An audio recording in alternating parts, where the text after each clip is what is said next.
After a nationwide search for a location to build a new headquarters, dubbed HQ2, Amazon confirmed it will build 2 corporate offices in New York City and Arlington, Virginia, as well as an operations center in Nashville, ending 14 months of speculation. The hunt by Amazon and its CEO Jeff Bezos started back in September of 2017.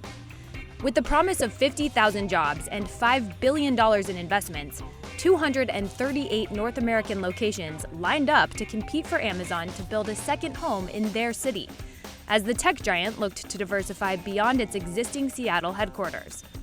And recently, the Wall Street Journal reported instead of settling on just one, there would be 2. The 238 contenders were initially narrowed down to a short list of 20 locations. Some cities flaunted tax credits. Some made flashy highlight reels. Chicago. It's day 1 in the second city. Yes, that's William Shatner's voice in Chicago's flashy pitch. Others went to great lengths to prove their devotion. The city of Tucson, Arizona tried to win over execs with a giant 21-foot cactus. The mayor of Kansas City, Missouri, wrote 1,000 Amazon product reviews. And Stonecrest, Georgia, offered to take Amazon's name. But Amazon already had a type in mind: a city with public transportation, a population of more than 1 million people, enough tech talent to fill thousands of jobs, and an international airport that could easily connect to Seattle, home to Amazon's HQ1. That's how the initial shortlist of 20 was made. The other 218 were told they could still be considered for future projects.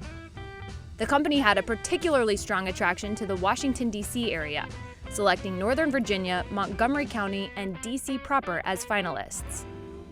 Plus, it doesn't hurt that Amazon CEO Jeff Bezos owns the Washington Post and is currently refurbishing a former D.C. museum as a private residence for $23 million. After the shortlist was announced, Amazon executives, led by Holly Sullivan, went on hometown visits in the remaining 20 cities, where officials had less than 48 hours to convince executives. And it's easy to see why they were trying so hard. If jobs weren't enough, an Amazon partnership would also give city officials ammo to tackle issues like public transportation and affordable housing. Now, each of the new Amazon HQ cities will need to deal with both the boom and the challenge of adding 25,000 new jobs. Before the announcement, an economic development official told the Journal that even though the new HQ cities will have achieved economic victories, neither will be able to brand themselves as Amazon's co-headquarters with Seattle.